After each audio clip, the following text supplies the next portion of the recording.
रामचरितमानस बालकांड। विषय श्री राम लक्ष्मण सहित विश्वामित्र का यज्ञशाला में प्रवेश। भावार्थ सहित। सिए स्वयंवर देखिय जाई, ईसु काहि धों देई बड़ाई। लखन कहा जस भाजनु सोई, नाथ कृपा तब जा पर होई। चलकर सीता जी के स्वयंवर को देखना चाहिए। देखें ईश्वर किसको बड़ाई देते हैं। लक्ष्मण जी ने कहा, हे नाथ, जिस पर आपकी कृपा होगी वही बड़ाई का पात्र होगा।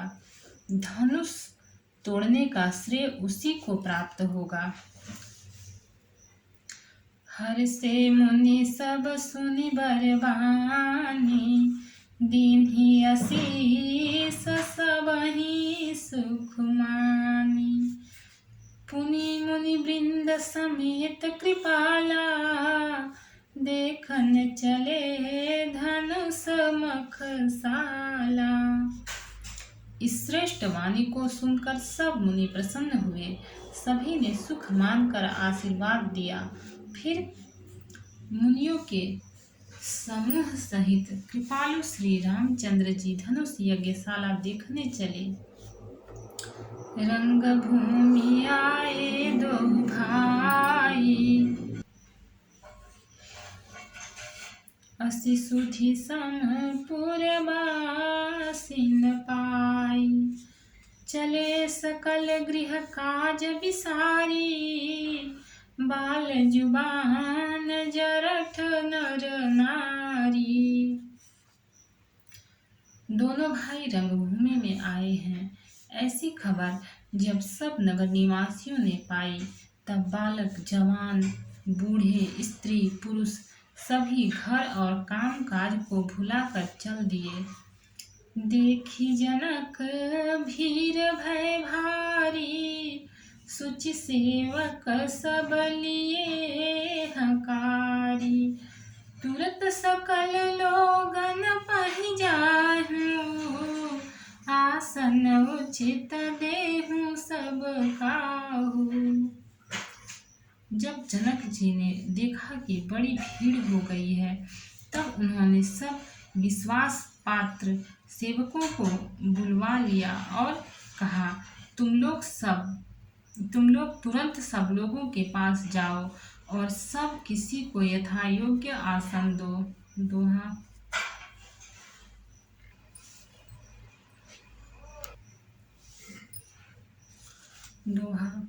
कहि मृदु बचन विनीत, तिन्ह बैठारे नर नारी।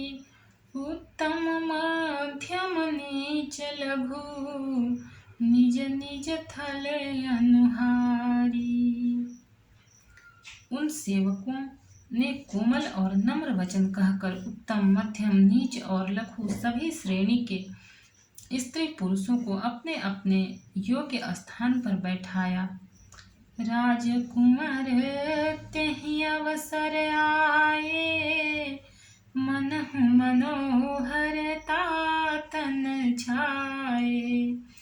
गुण सागर नागर बर बीरा, सुंदर श्यामल गौर शरीरा। उसी समय राजकुमार राम और लक्ष्मण वहां आए। वे ऐसे सुंदर हैं मानो साक्षात मनोहरता ही उनके शरीरों पर छा रही हो। सुंदर सांवला और गोरा उनका शरीर है। वे गुणों के समुद्र, चतुर और उत्तम वीर हैं।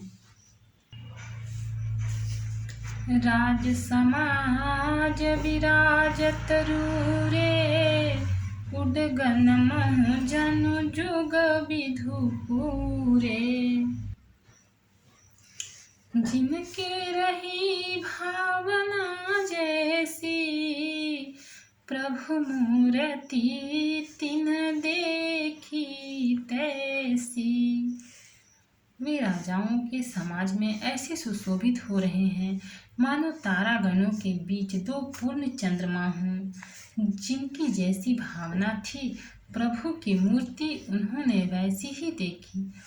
देखहि रूप महारन धीरा, मनहु वीर रसु धरे शरीरा। डरे कुटिल नृप प्रभु ही निहारी, मनहु भयानक मूरति भारी। महान रणधीर राजा लोग श्री रामचंद्र जी के रूप को ऐसा देख रहे हैं मानो स्वयं वीर रस शरीर धारण किए हुए हो। कुटिल राजा प्रभु को देखकर डर गए मानो बड़ी भयानक मूर्ति हो। रहे असुर छल छो निपबेसा, तिन प्रभु प्रगट काल सम देखा। पुरवासिन देखे दो भाई, नरभूषण लोचन सुखदाई। छल से जो राक्षस महाराजाओं के वेश में बैठे थे उन्होंने प्रभु को प्रत्यक्ष काल के समान देखा। नगरवासियों ने दोनों भाइयों को मनुष्यों के भूषण रूप और नेत्रों को सुख देने वाला देखा।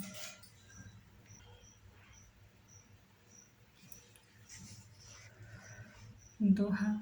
नारी बिलो कहीं हर सिहिए, निज निज रुचि अनुरूप।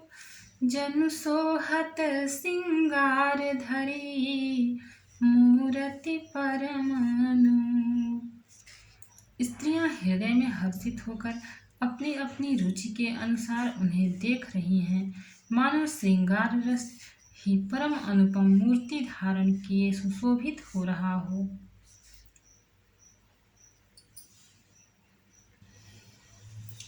विदूषण प्रभु विराट में दिशा, बहुमुख कर पगलोचन सीसा। जनक जाति अवलोकहि कैसे, सजन सगे प्रिय लागहि जैसे। विद्वानों को प्रभु विराट रूप में दिखाई दिए, जिसके बहुत से मुंह, हाथ, पैर, नेत्र और सिर हैं। जनक जी के सजातीय कुटुंबी प्रभु को किस तरह कैसे प्रिय रूप में देख रहे हैं, जैसे सगे सज्जन संबंधी प्रिय लगते हैं।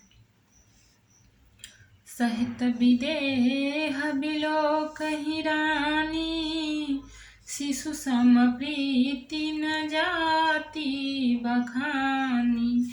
जोगिन परम तत्वमय भाषा, शांत शुद्ध सम सहज प्रकाशा। जनक समेत रानियां उन्हें अपने बच्चे के समान देख रही हैं। उनकी प्रीति का वर्णन नहीं किया जा सकता। योगियों को वे शांत, शुद्ध, सम और स्वतः प्रकाश परम तत्व के रूप में दिखे। हरि भगतन देखे दो भ्राता, इष्ट देव इव सब सुख दाता। राम ही चितव भाय जेहि सिया, सो सपने हूँ सुख नहीं कथनिया। हरि भक्तों ने दोनों भाइयों को सब सुखों के देने वाले इष्टदेव के समान देखा। सीता जी जिस भाव से श्री रामचंद्र जी को देख रही हैं, वह स्नेह और सुख तो कहने में ही नहीं आता। उर अनुभवति न कही सकसो, कवन प्रकार कहे कवि को। एहि विधि रहा जाहि जस भाऊ, तेहि तस देखे कौशल राऊ। उस स्नेह और सुख का वे हृदय में अनुभव कर रही हैं, पर वे भी उसे कह नहीं सकती। फिर कोई कवि उसे किस प्रकार कह सकता है?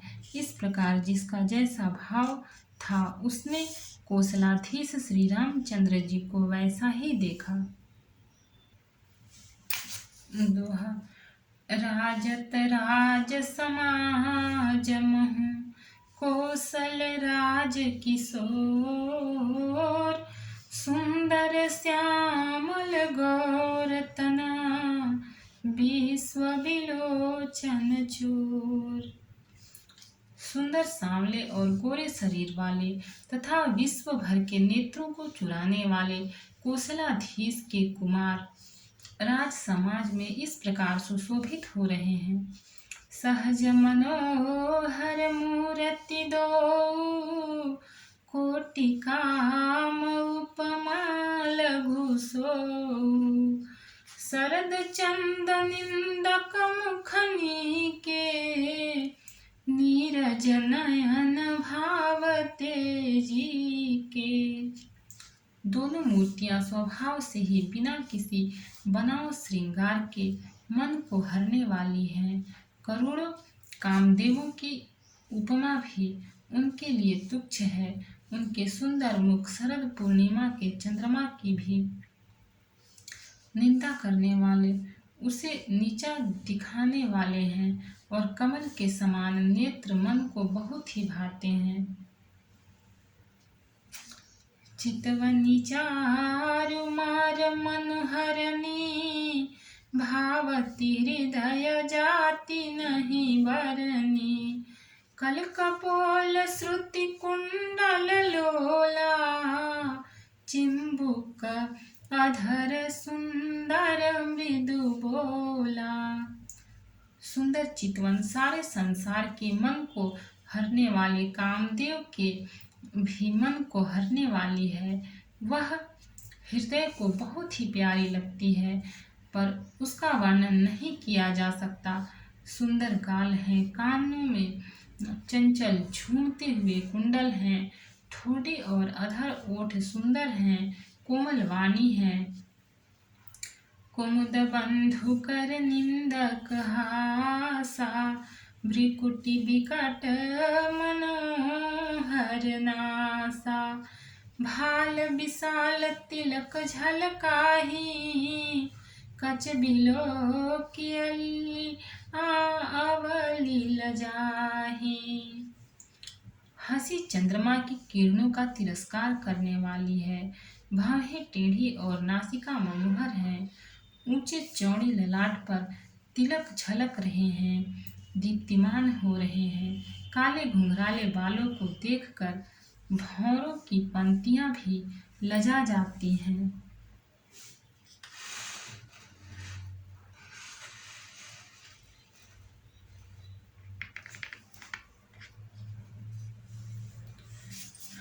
पीत चौतने सिरने सुहाई, कुसुम कली बीच बीच बनाई।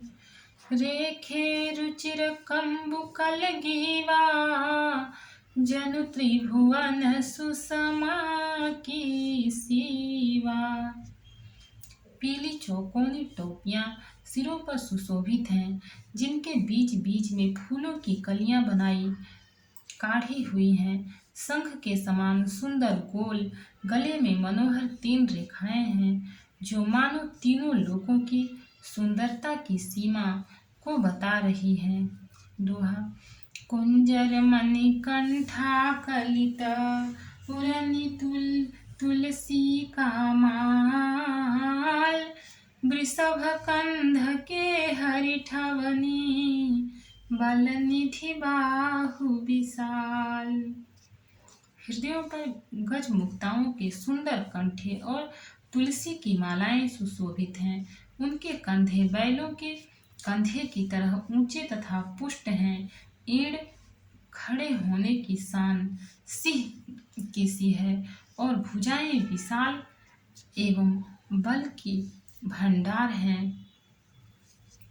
कटितुनीर पीत पट बांधे, कर सर धनुष बाम बर कांधे, पीत जाग्य उपबीत सुहाए, नख शिख मंजु महा छवि छाए। कमर में तरकस और पीताम्बर बांधे हैं, दाहिने हाथों में बाण और बाएं में सुंदर कंधों पर धनुष तथा पीले यज्ञोपवीत जनेऊ सुशोभित हैं। नख से लेकर शिखा तक सब अंग सुंदर हैं, उन पर महान शोभा छाई हुई है।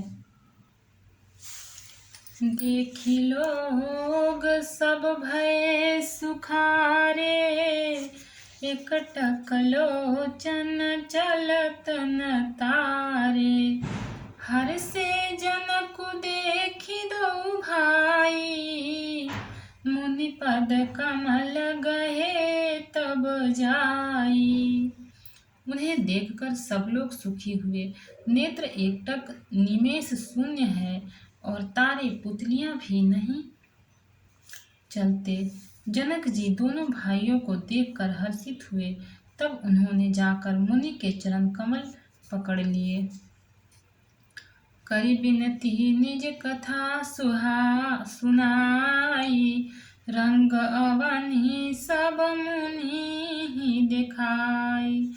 जहाँ जहाँ जाहि कुंवर बर दो, तहाँ तहाँ चकित चितव सब को। विनती करके अपनी कथा सुनाई और मुनि को सारी रंगभूमि यज्ञशाला दिखाई।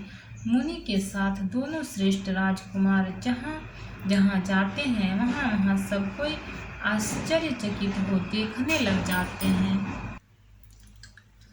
निज निज रुख राम ही सब देखा, को न जान कछु मरम विशेषा। भली रचना मुनि नृप सन कहेऊ, राजा मुदित महा सुख लहेऊ। सबने राम जी को अपनी अपनी ओर ही मुख किए हुए देखा, परंतु इसका कुछ भी विशेष रहस्य कोई नहीं जान सका। मुनि ने राजा से कहा, रंगभूमि की रचना बड़ी सुंदर है।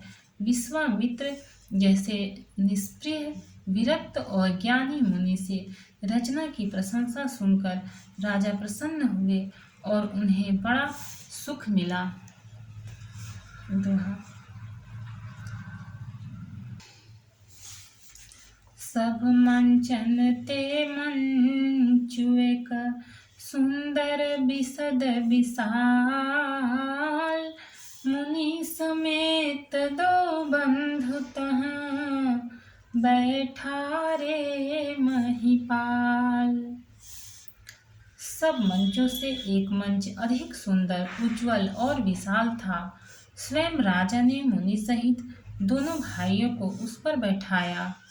प्रभु ही देखि सब नृप ही हारे, जनु राकेश उदय भय तारे। असी प्रतीति सबके मन माही, राम चाप तोरब सक नाही। प्रभु को देखकर सब राजा हृदय में ऐसे हार गए, निराश एवं उत्साहहीन हो गए, जैसे पूर्ण चंद्रमा के उदय होने पर तारे प्रकाशहीन हो जाते हैं। उनके तेज को देखकर सबके मन में ऐसा विश्वास हो गया कि रामचंद्र जी ही धनुष को तोड़ेंगे, इसमें संदेह नहीं। बिनु भंजेहु भव धनुष विशाला, मेलिहि सिए राम उर माला।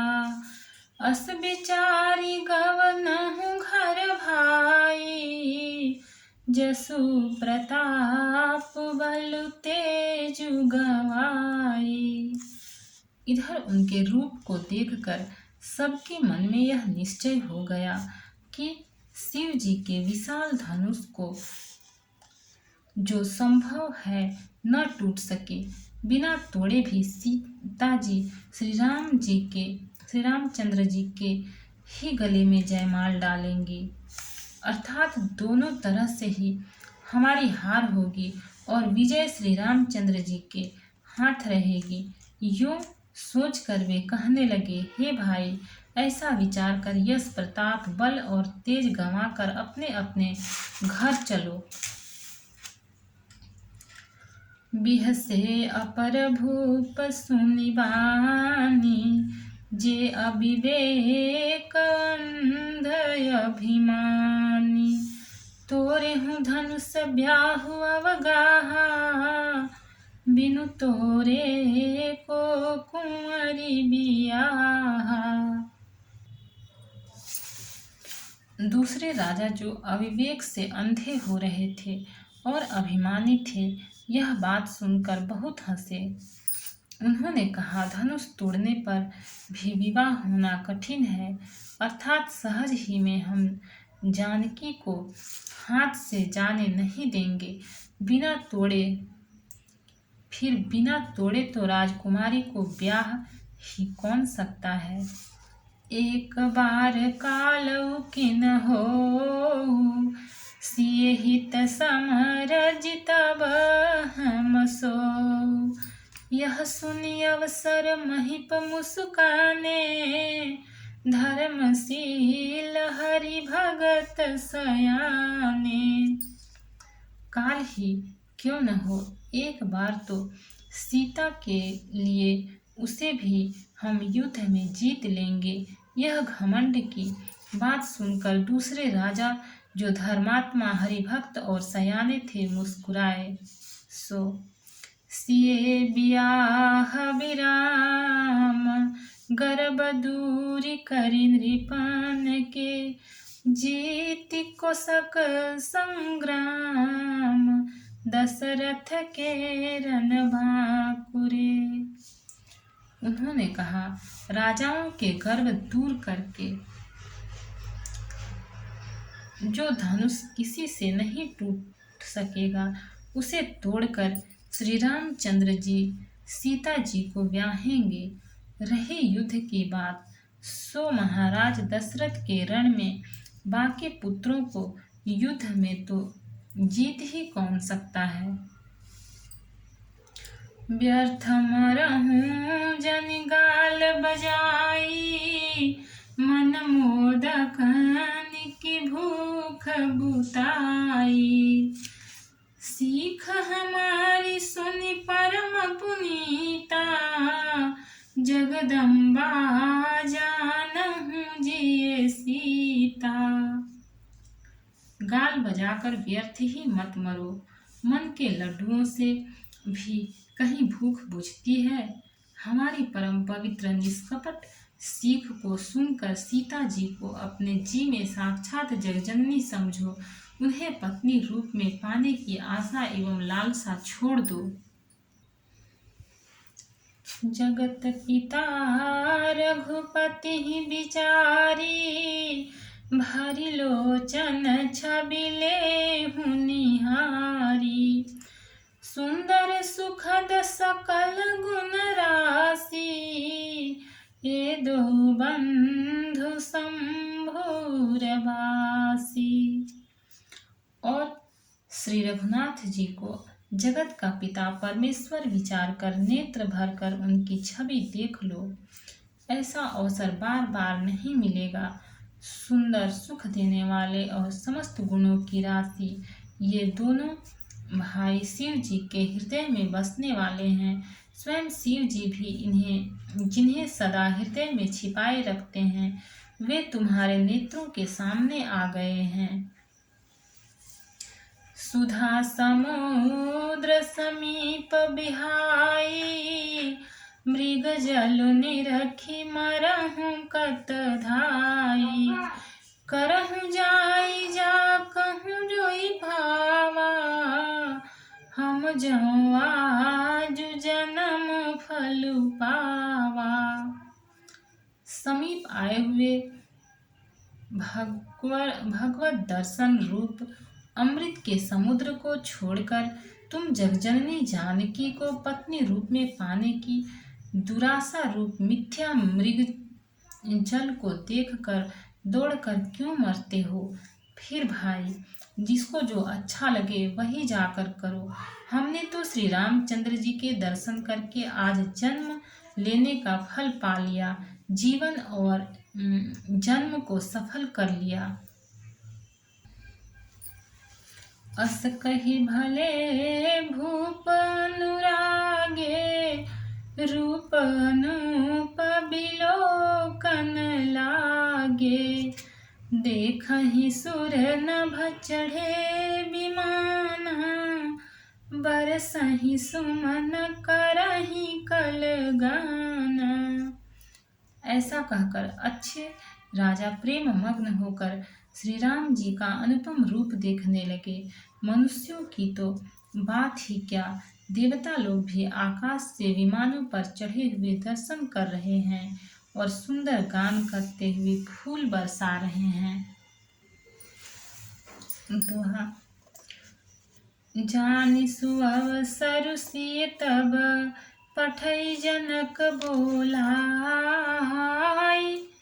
चतुर सखी सुंदर सकल सादर चली लवाई। तब सुअवसर जानकर जनक जी ने सीता जी को बुला भेजा। सब चतुर और सुंदर सखियां आदर पूर्वक उन्हें लिवा चली।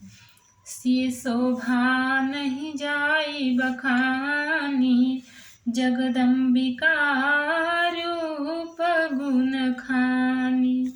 उपमा सकल मोहि लघु लागी, प्राकृत नारी अंग अनुरागी। रूप और गुणों की खान जगजननी जानकी जी की शोभा का वर्णन नहीं हो सकता। उनके लिए मुझे काव्य की सब उपमाएं तुच्छ लगती हैं, क्योंकि वे लौकिक स्त्रियों के अंगों से अनुराग रखने वाली हैं, अर्थात वे जगत की स्त्रियों के अंगों को दी जाती है। काव्य की उपमाएं सब त्रिगुणात्मक माइक जगत से ली गई हैं। उन्हें भगवान की स्वरूपा शक्ति श्री जानकी जी के अप्राकृतिक चिन्मय अंगों के लिए प्रयुक्त करना, उनका अपमान करना और अपने को उपहासास्पद बनाना है। सिय बरनिय तेई उपमा देई, कवि कहाय जसु खोले। जो पट तरियति समसिया, जग सिजुबती कहाँ कमनिया। सीता जी के वर्णन में उन्हीं उपमाओं को देकर कौन को कवि कहलाए और अपयश का भागी बने, अर्थात सीता जी के लिए उन उपमाओं का प्रयोग करना सुकवि के पद से च्युत होना और अपकीर्ति मोल लेना है। कोई भी सुकवि ऐसी नादानी एवं अनुचित कार्य नहीं करेगा। यदि किसी स्त्री के साथ सीता जी की तुलना की जाए तो जगत में ऐसी सुंदर युवती है ही कहाँ जिसकी उपमा उन्हें दी जाए।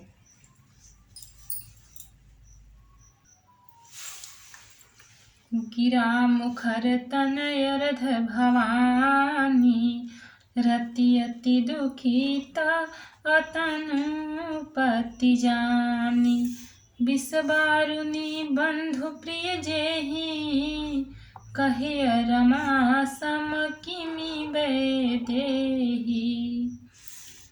पृथ्वी की स्त्रियों की तो बात ही क्या, देवताओं की स्त्रियों को भी यदि देखा जाए तो हमारी अपेक्षा कहीं अधिक दिव्य और सुंदर हैं। तो उनमें सरस्वती तो बहुत बोलने वाली हैं, पार्वती अर्धांगिनी हैं, अर्थात अर्ध नारी नटेश्वर के रूप में उनका आधा ही अंग स्त्री का है, शेष आधा अंग पुरुष शिव जी का है। कामदेव की स्त्री रति पति को बिना शरीर का अनंग जानकर बहुत दुखी रहती हैं और जिनके विष और मध्य जैसे समुद्र से उत्पन्न होने के नाते प्रिय भाई हैं, उन लक्ष्मी के समान तो जानकी जी को कहा ही कैसे जाए। जो छवि सुधा पयोनिधि होई, परम रूपमय कच्छपु सोई। शोभा रजु मंदरु सिंगारु, मथै पानी पंकज निज मारु। जिन लक्ष्मी जी की बात ऊपर कही गई है वे निकली थी खारे समुद्र से, जिनको मथने के लिए भगवान ने अति कर्कश पीठ वाले कच्छप का रूप धारण किया। रस्सी बनाई गई महान विषधर वासुकी नाग की मथाने का कार्य किया अतिशय कठोर मंदराचल पर्वत ने, और उसे मथा सारे देवताओं और दैत्यों ने मिलकर। जिन लक्ष्मी को अतिशय शोभा की खान और अनुपम सुंदरी कहते हैं, उनको प्रकट करने में हेतु बने ये सब असुंदर एवं स्वाभाविक ही कठोर उपकरण, ऐसे उपकरणों से प्रकट हुई लक्ष्मी श्री जानकी जी की समता को कैसे पा सकती है। हाँ, इसके विपरीत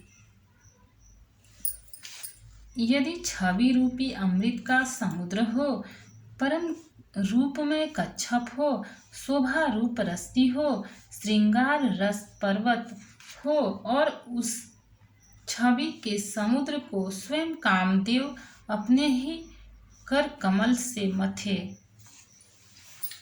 भक्त और भगवान की जय। चैनल को लाइक, सब्सक्राइब और शेयर करें। कमेंट में जय सिया राम लिखें।